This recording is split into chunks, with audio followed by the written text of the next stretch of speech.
Our Denver Broncos are set for the biggest game of the year. Monday Night Football for first place in the division as we're headed out to SoFi Stadium. A couple of former Oregon Ducks facing off against each other at quarterback.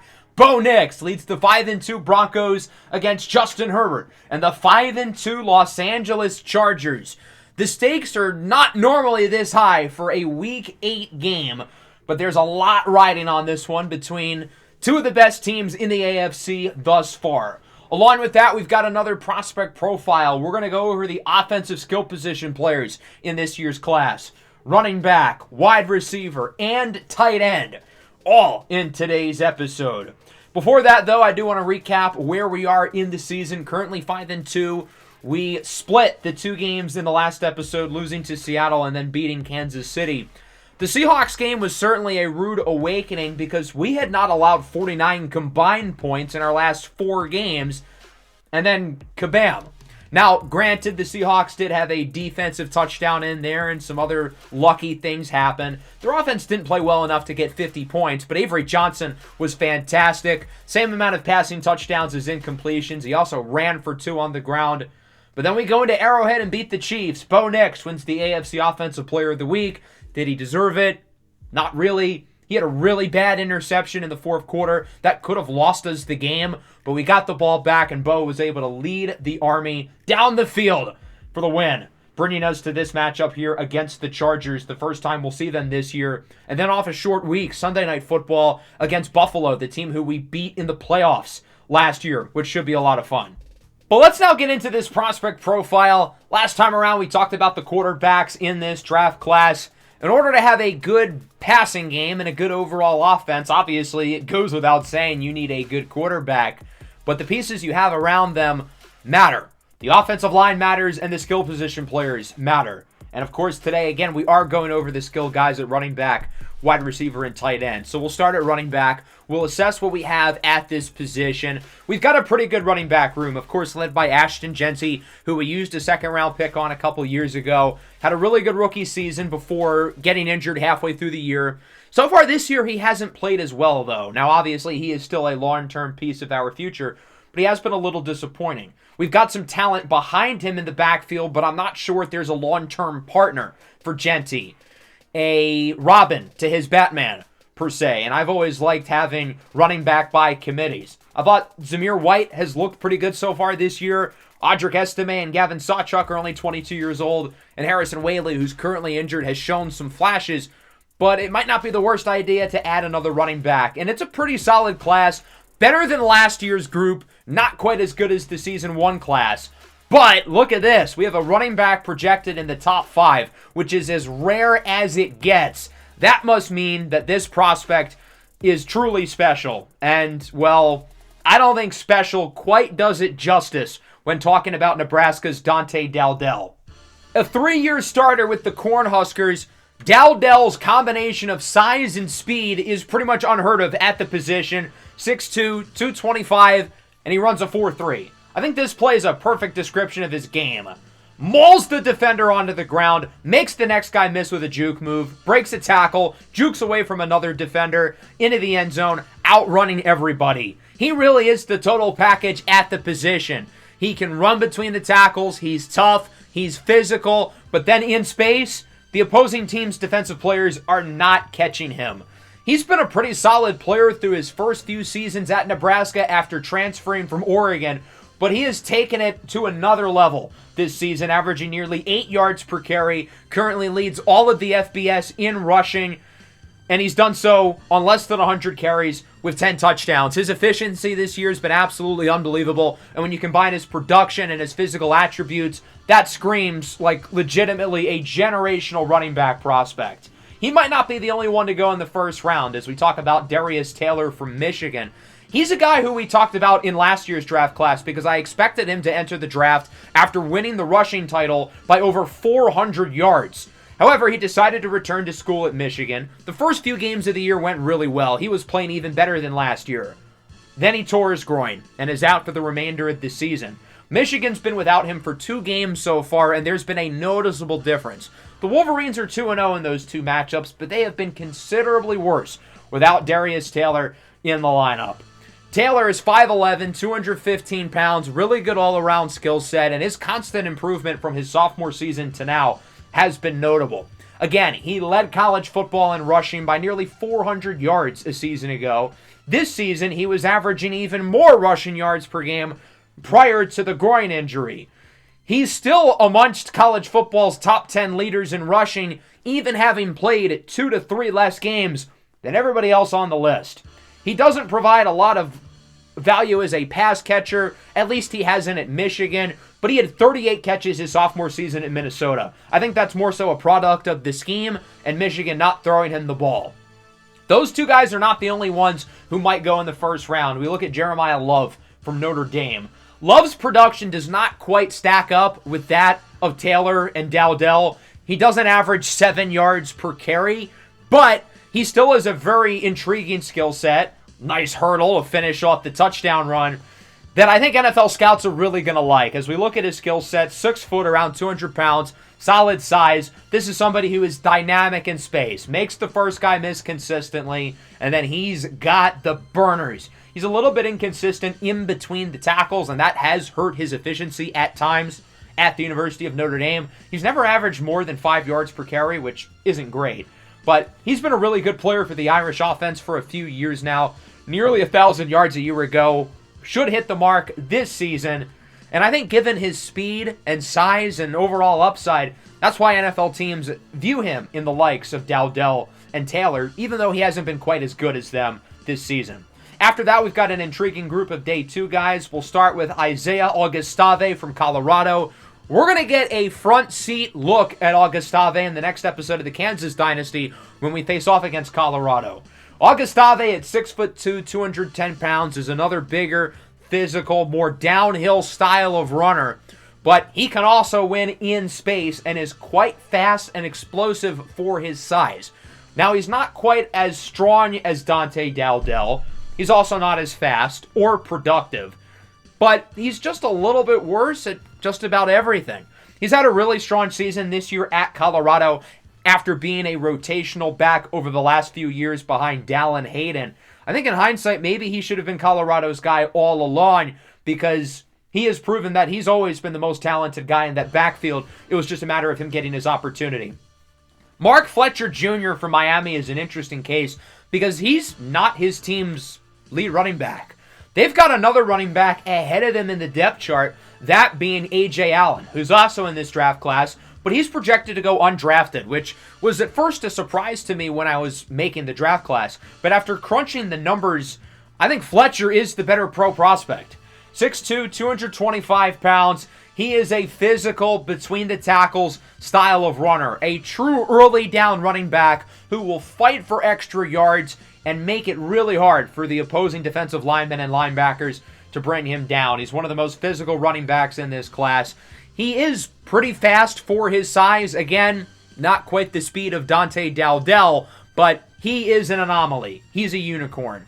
Now, Fletcher hasn't had that big of a role this year at Miami. They've really leaned on A.J. Allen. But when Fletcher's in the game, he's been the better of the two. He's also given them solid production in the passing game over the last couple of years and is a pretty good blocker as well. He doesn't have a lot of tread on the tires given that A.J. Allen has been the starter ahead of him. That's another advantage going towards him.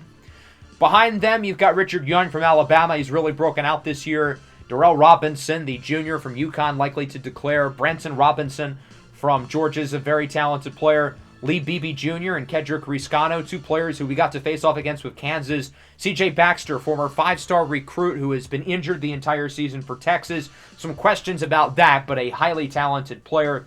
And then looking down the board at James Peoples on day 3. He's only 21 years old, a true junior. Hasn't quite lived up to the mark at Ohio State after being one of the highest rated running backs in the country, but the upside is there as we move over to wide receiver. And we talked about receivers last year in the prospect profile. The problem for us is that we didn't have a true number 1 alpha receiver. Since then, that has changed. Marvin Mims has become one of the best receivers in the NFL. He's currently second in receiving yards, 400-yard games this year, 4 touchdowns in the last 3 weeks. He's a legitimate superstar. But do we have the long-term starters next to him? That is assuming Mims signs an extension. Troy Franklin's solid, but I don't know what the upside with him is. Tez Johnson's talented, but again, I think there's a limited ceiling. He's been injured for most of this year and will be back this week. We did draft Chris Brazzell II in the second round of last year's draft. I think he's an intriguing piece who I want to develop. And then Savion Williams and Christian Horn ended the depth chart guys who have given us some big catches over the last couple of years, but I'm not sure if they're long-term starters. I think adding a true dynamic receiver opposite of Marvin Mims might not be the worst idea, even if receiver isn't necessarily the biggest position of need for us. Coming into the year, I thought we would be looking at a generational receiver class, and there are some really good ones. But a lot of these guys have kind of underperformed. Only 3 projected in the top 48 picks right now. But I think that could definitely change as the season goes along and more of these guys have an opportunity to prove themselves. So we'll start at the very top of this class. And going into his collegiate career, it was always expected that Jeremiah Smith would eventually be a top 10 pick in the NFL. And that seems to be coming into fruition. I think the best way to describe Smith's game is that he is a man playing with children. 6'3", 215 pounds. His movement skills and explosiveness at his size is unbelievable. He's extremely polished as a receiver. He's got good hands. He does not consistently drop the ball. And he's a nuanced route runner. He knows how to get open from every area of the field. And when you combine his ability to run routes, catch the ball, his explosiveness after the catch, he's probably going to run a 40-yard dash, likely around 4.4. And he's also a giant. So when all of those are combined together, you're looking at a potential future Pro Bowl type of talent. Now, his production has been a little inconsistent at Ohio State. His best season was his freshman year with Will Howard, and he hasn't really had the same rapport since Julian Sayin became the starter going into last year. In Ohio State's 2 playoff games a season ago, he really didn't play much of a role, which is odd. This year he's been a little better, though, and I think right now he is going to be the first receiver off the board, but it's not a given. Perry Thompson from Auburn has really developed into a nice player. The production with Thompson over the last couple of seasons has been better than that of Jeremiah Smith, and he is closing the gap in terms of wide receiver 1 in this year's draft class. 6'3", 205 pounds, another guy who has the build to be a true ex-NFL receiver. He's got really good hands, rarely drops the ball. He's a little bit inconsistent as a route runner, though. I think that limits his ceiling and is the one major difference between him and Jeremiah Smith. Otherwise, both of them are extremely big. They've both got great hands. They're both super explosive. And again, Thompson's numbers are better. 1,200 yards last year. He's probably going to finish with even more this season. But it's just about consistently getting open and consistently separating. That's the one area of his game that's a little bit worse than that of Jeremiah Smith. Nonetheless, these two guys both very well could go in the top 10 and have a chance to be the top receiver for whoever picks them. We've got one more guy here in the first round, and it's Nick Harbor from Maryland, who's a really fascinating case. 6'5", 240, runs a 4.2. That's what you need to know about him. I think the only other wide receiver who has those characteristics is probably Calvin Johnson. I'm not going to compare him to Megatron because he was truly one of one. But in terms of build and athleticism, the closest we have gotten to Calvin Johnson since Megatron himself is Nick Harbor. He's played for 3 schools over the last 3 seasons, with his most successful season being last year at UNC before transferring to Maryland. He's not quite as nuanced as a route runner as Smith or Thompson. His hands are also worse, and he's a little bit more raw than both of them. But given the athletic traits, somebody's going to fall in love with this 6'5" tank who can run a 4.2 and figure if we can develop him, the sky would be the limit. After then, though, is where there's a lot of question marks, and I think there's going to be a lot of movement throughout the board with this receiver class later in the year. For right now, we've got 3 other players projected in the second round, and we'll start with Antonio Williams out of Clemson. I think he's just as good as those 3 guys in the first round. The big difference with him is that he's a little bit smaller, though. He's around 6 foot on a good day, little less than 200 pounds. But Williams has been one of the more productive receivers in the country over the last few seasons and has the skill set you look for as somebody who can play on the outside and the slot. He's proven to be able to win in both spots against all different types of corners. He's one of the best pure route runners in the class, another guy who can get open from everywhere on the field. You want a short 5-yard drag route, he'll get open. You want to stretch the field, he'll be open deep. He's got the athleticism you look for. He's got great ability after the catch, one of the most dynamic receivers with the football in his hands in this draft class. He had 1,100 yards as a sophomore, a little bit worse last year and this year, but Clemson has a lot of mouths to feed on that offense. There's only so much ball everybody can get. Let's take a look at Cam Coleman from Auburn. In that 2024 recruiting class, Coleman was one of the highest ranked players in the country, and he was supposed to be the superstar receiver that Auburn was getting. That ended up being Perry Thompson, who has ended up better than Cam Coleman, but the gap is slim, and Cam Coleman is a really good player in his own right. With the 2024 recruiting class, there was a clear top 3 group of wide receivers. Jeremiah Smith, Ryan Williams, and Cam Coleman, who is certainly the lesser name of the trio, but he's a very, very good player, really good hands, solid route runner, and he might be the best separator in this class. He knows how to get open against physical corners playing press man coverage. And I think that's going to really help him out in the NFL because he's going to face off against the biggest and the fastest in the business. Now, his production's been up and down throughout his collegiate career, and he has his least amount of yards per game this year, which is a little bit odd, but given his pedigree and given his overall skill set, teams still view him as a guy who could go in the top 50. Then we get to Malachi Coleman. No relations to Cam out of the University of Nebraska. 6'4", maybe 6'5", around 210 pounds. Coleman's a really fascinating player to me because he's got this big frame, and he knows how to use it at times, but he plays like a smaller receiver for better or worse. He can operate in the slot. He's a nuanced route runner, and he's got really good short area quickness, which is not something you always find for somebody who is 6'4", 6'5", 200 pounds. He reminds me a lot of Chris Brazzell, who we drafted late in the second round last year. Coleman's projected in that similar range. I think the one big difference between Brazzell and Coleman is that Coleman's quite a bit faster. He's going to run probably something in the 4.3s. I was really hoping he would enter the transfer portal and we would try to get him with Kansas. He's a pretty local kid. Never happened, though. He has stuck it out with Nebraska, where he's been a really strong player. Although his numbers are down this year, but that's largely because they've ran the ball more with Dante Dowdell. Let's move into the third round now. A couple guys to keep an eye on includes Carnell Tate out of Ohio State. 6'3", around 200 pounds. He certainly is not the big name that Jeremiah Smith is, but his production is arguably just as good. Well-rounded route runner, pretty good hands. He really checks off all the boxes, but what excites me the most about him is his ability with the football in his hands. Another guy with really good short area quickness.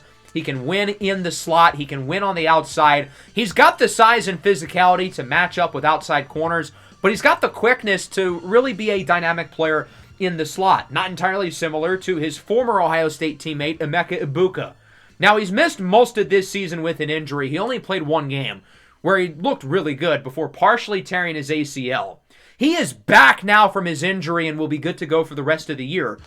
But Ohio State's already lost 4 games. The playoff chase is not going to happen. Nonetheless, they have missed him severely over the last 7 weeks.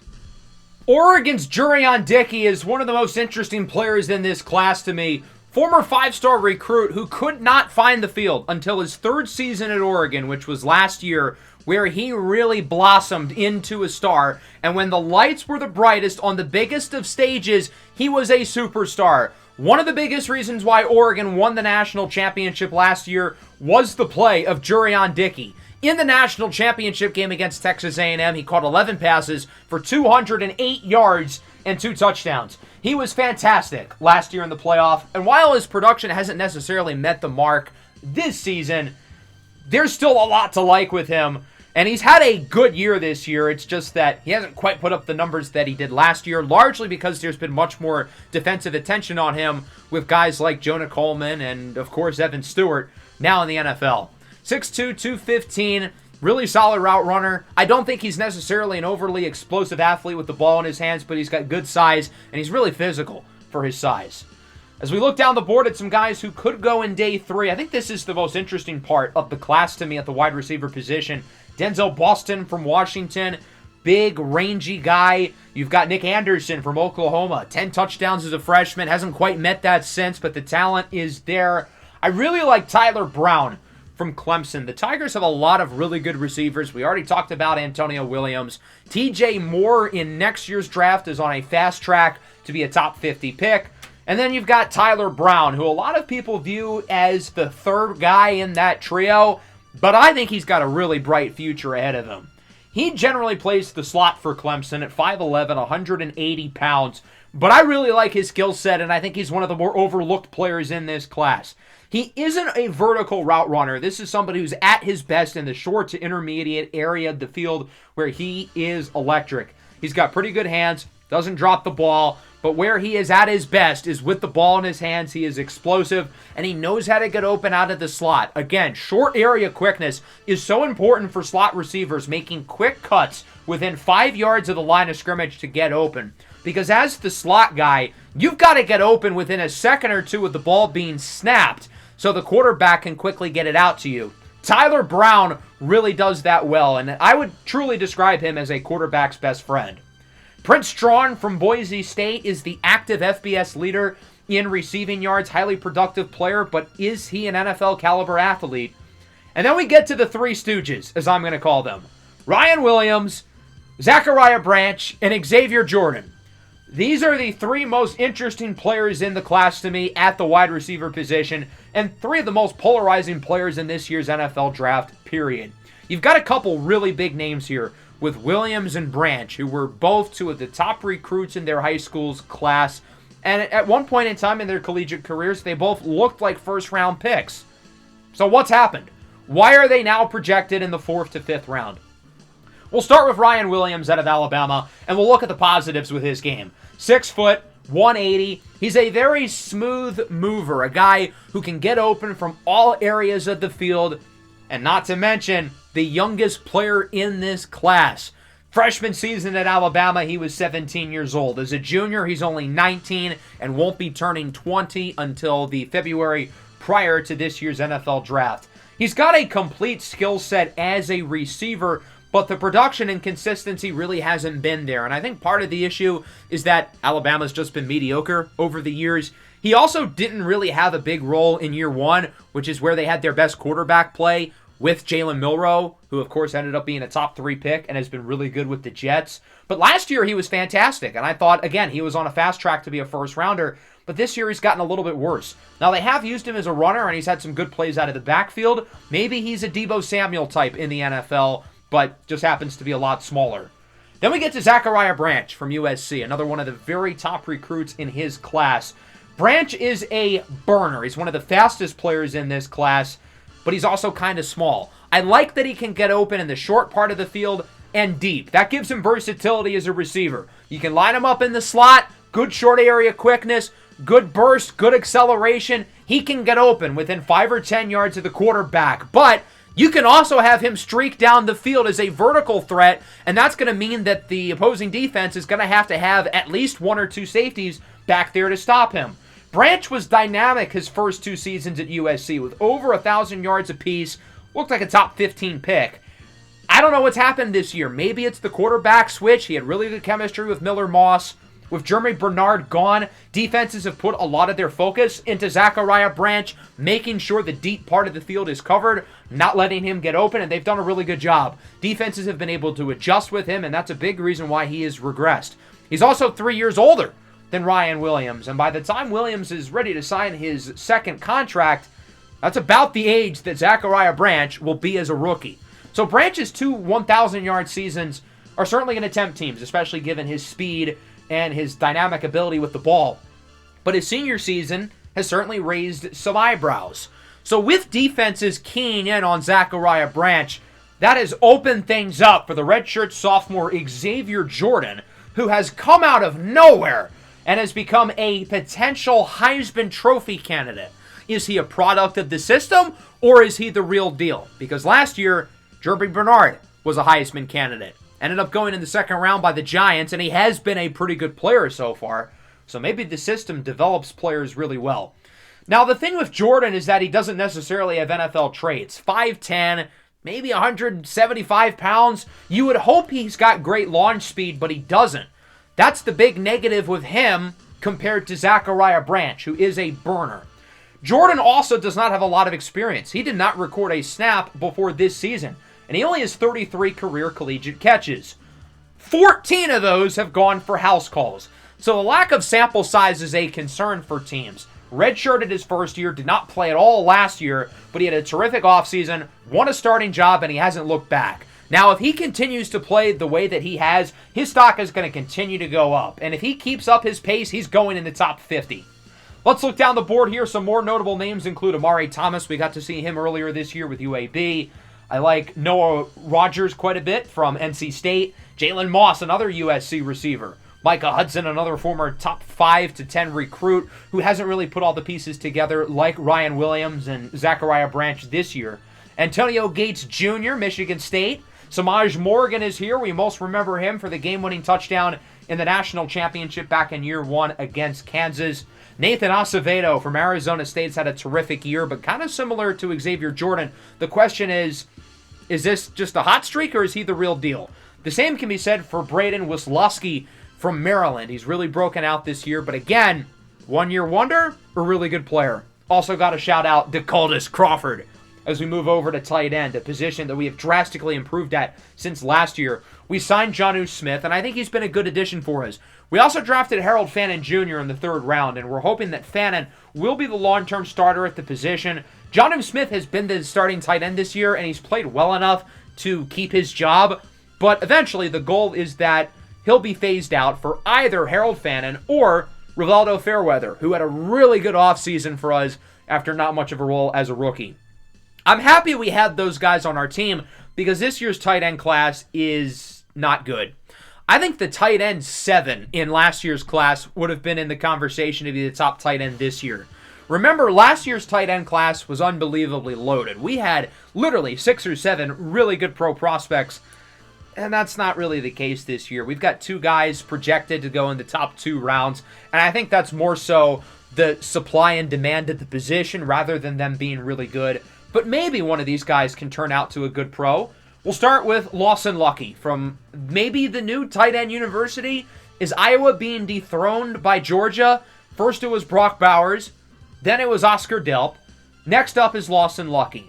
I think Lucky is worse than both of the names we just mentioned, though. I don't think he's quite as explosive or as athletic as either Brock Bowers or Oscar Delp was.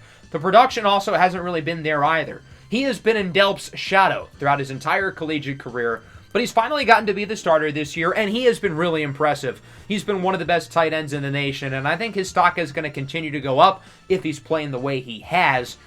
It's just that most years he probably wouldn't be tight end 1. Donovan Green from Texas A&M also in the race.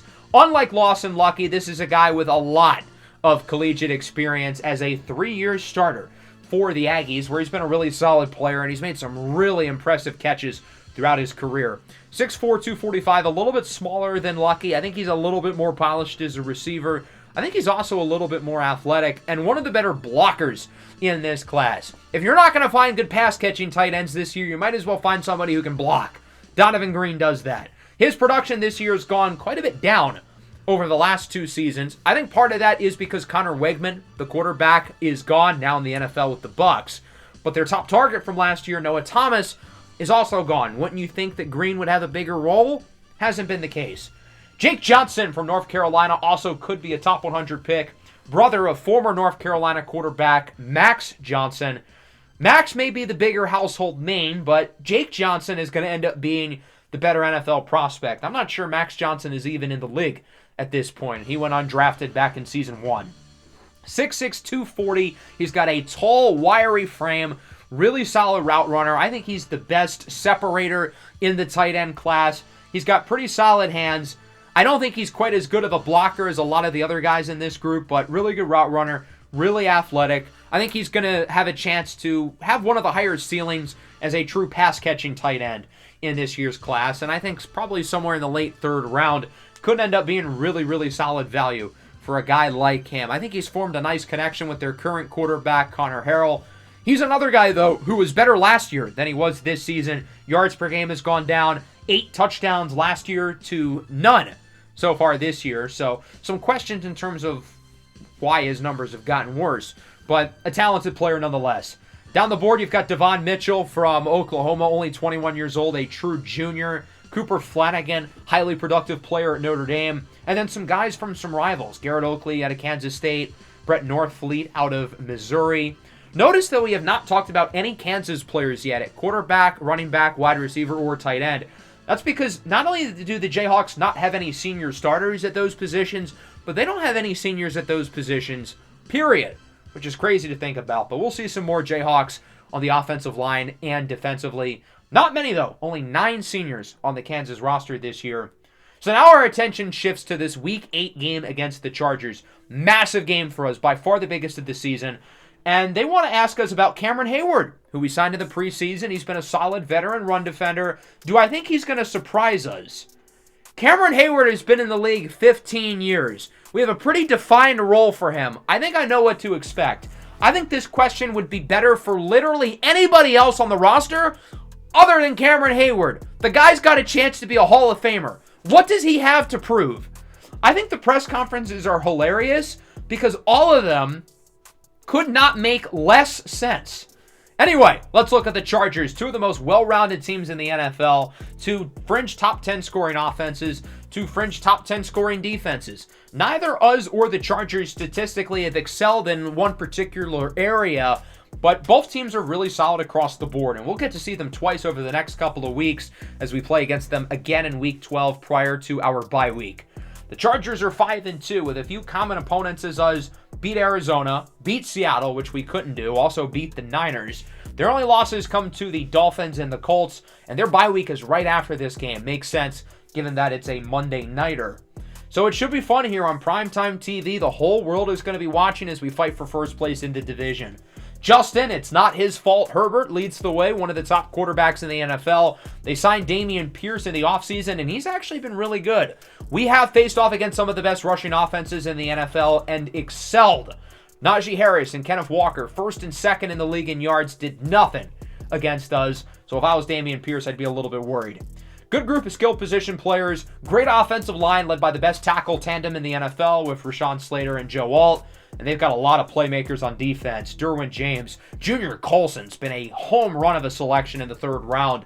They will be without their top corner, Greg Newsome, today. So it'll be Asante Samuel Jr., who is largely tasked with managing Marvin Mims. We're also going to see a lot of Ricardo Hallman, the 2nd-year pro out of Wisconsin. Should be a fun one here. The stakes are high. Winner takes first place in the AFC West. The 5-2 Broncos meet the 5-2 Chargers here on Monday Night Football. 3rd and 6. Bo Nix rolls out to the right under pressure, and he is sacked. The former Bronco, Draymond Jones, brings him down. We were trying to run to the outside, hoping we can get some rushing room, and unfortunately it doesn't happen. Chargers now with it for the first time. Herbert from the 47, looking short. This is Bryson Nesbitt, the former first-round tight end out of the University of North Carolina, who gets the first down. Chargers moving it well early. They've now got it at the 34. Play action. Herbert looks to throw it up the middle. He's got Amari Cooper inside the 10, wrapped up at around the 7 by Jonah Ellis and friends.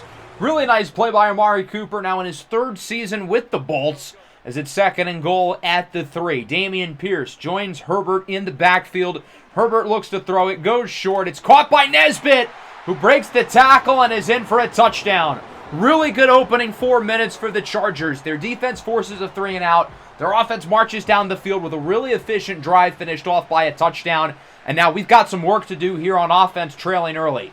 2nd and 1, play action. Nix under pressure. Flag on the play as he is sacked anyway by Tuli Tuipulotu. It's a holding call against the offense. No reason to accept the penalty, though, if you're the Chargers. You would obviously rather a 3rd and 10 if you're the defense than a 2nd and 11. So wisely, they declined the penalty. They will gladly take the sack. 3rd and 10. Nix has Mims, who makes the catch. Throw is a little bit offline. Nix had to make sure it was away from the defenders, and Marvin Mims is able to reach out and make the play, continuing his all-pro caliber season. Jetty with it to the outside. He loses 3. Dan Henley, the talented linebacker in his 4th year out of Washington State, brings him down. He's formed a really nice tandem with Junior Colson, who's become an all-pro player by his 3rd season. Play action, and it does not fool the Chargers. Their 3rd sack of the game. Junior Colson is there along with Marley Cook. And that'll lead to a punt. 2 scoreless drives to open for the Broncos. 3rd and 8 for the Chargers. Here's Herbert looking downfield, and it's broken up. The rookie, Colin Wright, jars it away from Joshua Palmer. Wright continues his standout rookie season. Denver gets it back on offense, looking for a much better drive here. Short throw is caught. Tez Johnson with it to the 50. A busy start for Johnson. 3 catches and 27 yards in his first game back, as he is already hurt again, and they will be looking at his foot. Going to the locker room. His day is done. So Tez Johnson in his first game back does not make it out of the first quarter. Not ideal. From the 50, short throw caught by Mims. Outruns the defender, and a big gain after the catch for marvelous Marvin Mims as he gets 23. And that'll wrap up the first quarter. 7-0 lead for the Chargers. They look really good in the opening few minutes, but we're starting to get something going. Marching down the field. The thing that I've noticed is that Bo Nix has had no time to throw the ball. He's already been sacked 3 times. The offensive line's been a disaster, so because of that, we've got to focus on the short passing game. That's what we've done on this drive, and it's really working. 3rd and inches. Genty with the juke move inside the 5. Wrapped up at the 2 by Junior Colson. Big run for Genty. Got to imagine this game is bittersweet for him. Last year, this is where he suffered his season-ending injury, as this pass is caught in the end zone for a touchdown by who else other than Marvin Mims. His 6th score of the season, his 5th in the last 4 weeks. And the Denver Broncos tie it at 7. Really good drive. We were able to adjust off of the mistakes from the first couple of drives. Chargers back with it. Dameon Pierce up the middle, gets by Wright, and is annihilated by Riley Moss, but not before getting it to the 45. Of course, in the secondary, we did not have Patrick Surtain last week. Benjamin Morrison made his first career start at corner. I thought he played quite well. 3rd and 2, this is Amari Cooper, who shrugs off the hit from Bossa. Not many opposing ball carriers have been able to do that. Jeffrey Bossa's had a fantastic season, but Amari Cooper got the better of the youngster there. At the 26, short throw is caught by Bryson Nesbitt. The short passing game really working well for the Chargers as well. But the big difference between these two defenses is that we're not sending any pressure. The 2 tackles are playing really well. Herbert's got all day to throw it. And then look at this play. We sent a full-on blitz. We rushed 7. Dameon Pierce still gained 10. That is unacceptable. 3rd and inches at the 5. Into traffic. It's caught. Ladd McConkey in the end zone for the score. That was a risky throw in that spot by Herbert, but it works, and it's 14-7. Broncos back with it. 4:20 left to go in the first half. 3rd and 2. Genty with it to the outside. He will get the first down, but there is a flag. It's a holding call against Andrew Thomas. We're now 7.5 games into the year. We've got to have a conversation about Andrew Thomas. He has not been worth the price of admission. We gave up a first-round pick for him, and he has not been good. 3rd and 11. Nix under pressure, has to throw it away. Bo Nix today is 10 for 12. His 2 incompletions were both throwaways. So he has made all the throws. The offensive line's just not giving him time. Chargers back with it, but not for long. Picked off by Sanders, and he's got plenty of room. Herbert looks to catch up at the 10, at the 5. It's a pick 6 for the big fella. Drew Sanders ties it at 14. Wow, what a huge play for the Broncos. We needed that badly. We needed a big swing of momentum. It's been mostly not a great game for us on offense. We needed a big turnover like that on defense, and we get it.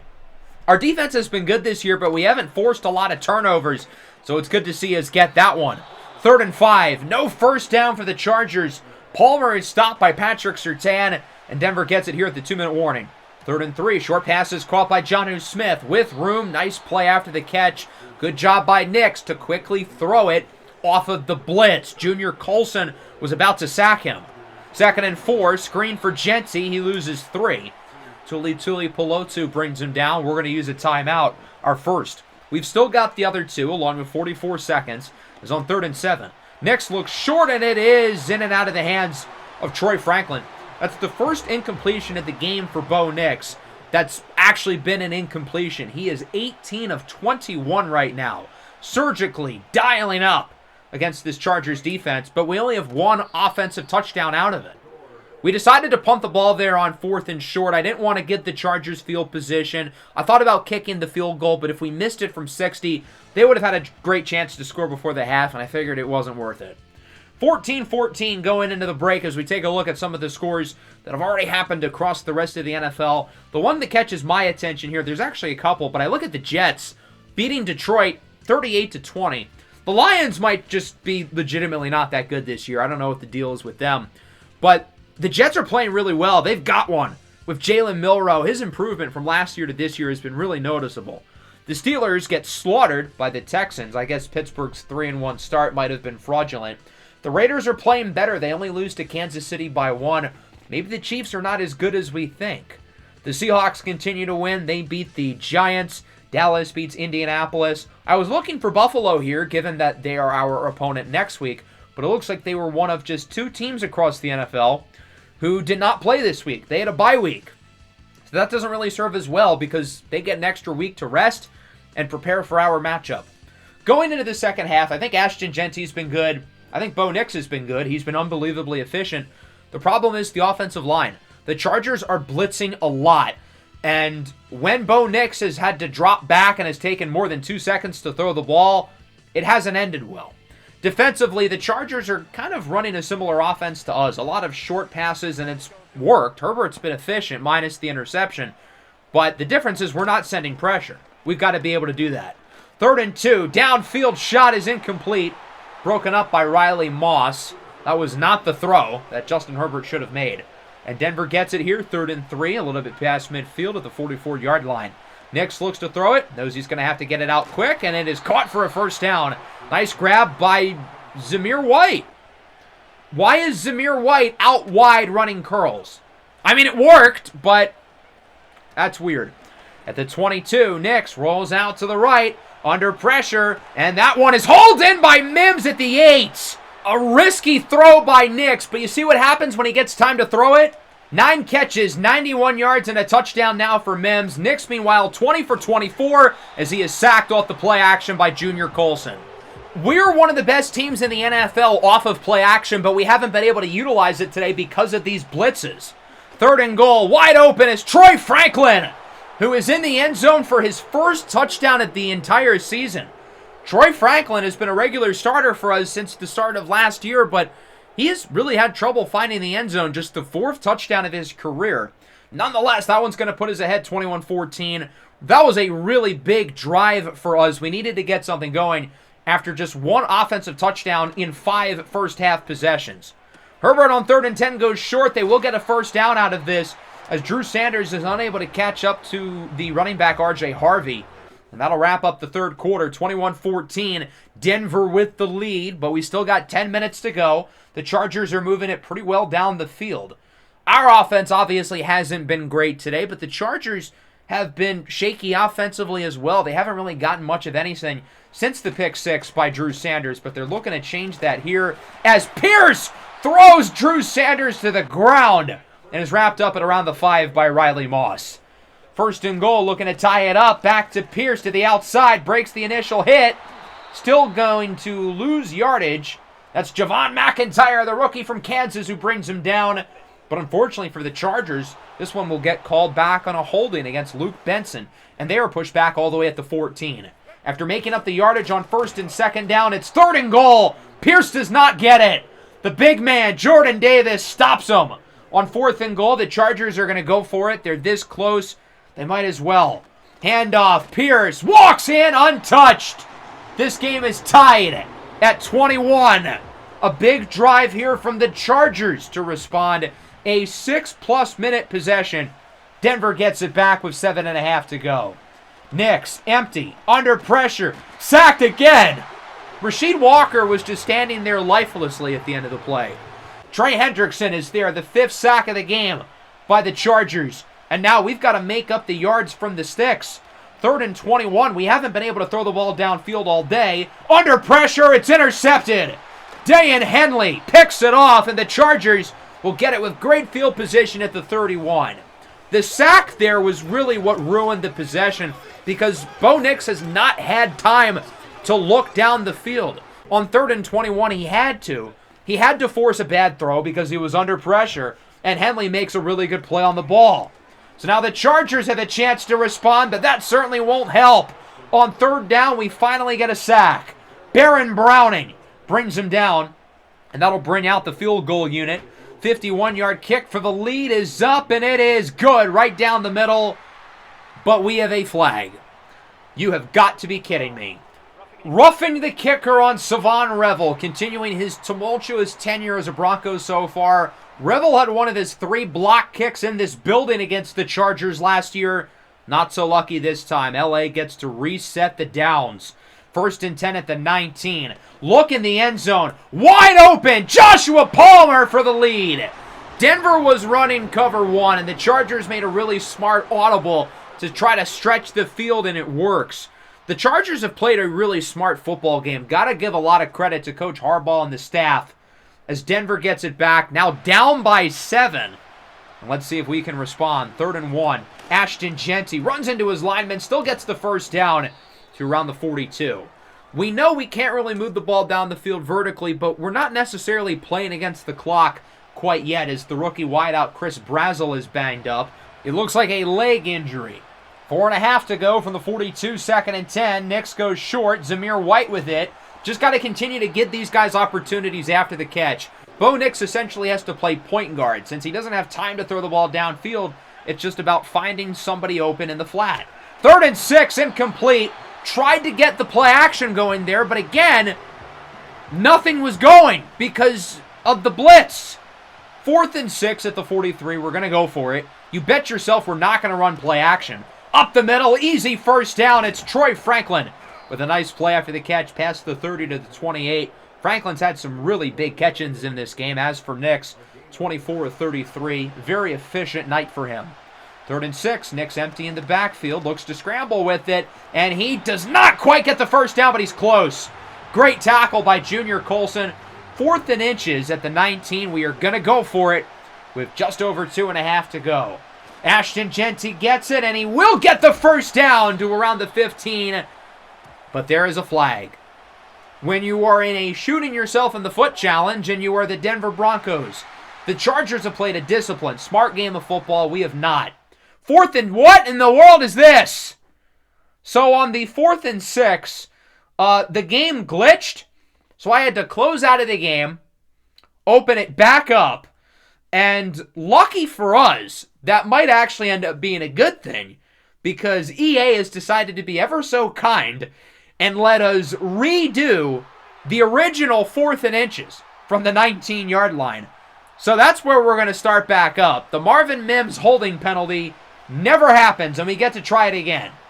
4th and inches at the 19. Jeanty does not get it! The Chargers with the stop! So I guess the glitch does not work out. Dayan Henley brings him down, and the Chargers now have a chance to win it. From the 20. Handoff here for Dameon Pierce. He's going backwards. Nick Benito, who's at a quiet game, brings him down. Not going to call one of our timeouts yet. 2nd and 12. Chargers let the play clock go all the way down to 2. Snaps it for Pierce up the middle. First down as he gets it to the 32. Big play for the Chargers, and we will use timeout number 1. A first down here on 2nd and 2 would really put us in a bad spot. Pierce gets it, and he's going to lose a yard.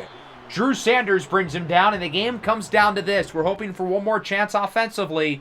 It's a 3rd and 3 from the 39. Herbert will call an audible, looks to throw it. It's a screen, and it's thrown into the ground. Denver with the stop, sending pressure, and we're going to get it back for one more chance on offense here at the 2-minute warning with no timeouts. You would think that this is enough time, but given our inability to throw the ball downfield because of the lack of time that Bo Nix has had to throw it, the clock could very well be an issue. We're going to be looking for the sidelines a lot. Flag on the play. Nix is just going to try to run out of bounds. We kind of assume this is a holding call anyway. Our offensive line continues to play a really not good game. The flag is on Andrew Thomas again. 2 holding calls and a sack allowed for Thomas. It's been a tough one for him. Now we're backed up at the 9 and have to make up 91 yards with no timeouts. As on 1st and 19, it's caught by Horn. Makes up a lot of the yardage, but he stayed in bounds because the pass was a little bit off. 2nd and 5, caught by Horn again. This time he's out for a first down. Coming into today, Christian Horn only had 2 catches, but they both went for touchdowns, including the game winner against the Chiefs last week.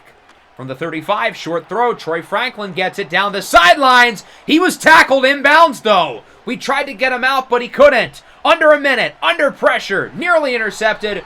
We had to get rid of that ball. The blitz by Junior Colson continues to be a problem, as it's been throughout the entire game. 2nd and 10 at the 48. Looking for the sideline again. Franklin cannot get out of bounds. He does gain 10. Now it's 3rd and inches with 30 seconds left. We're moving the ball well, but not fast enough. That one is caught. Would have been better off if he dropped it. So now we're going to have to spike it with 15 seconds. We're at the 35. Again, we're moving the ball well, but not quick enough. And we kind of have to take a shot for the end zone and hope for the best. Open up the seam.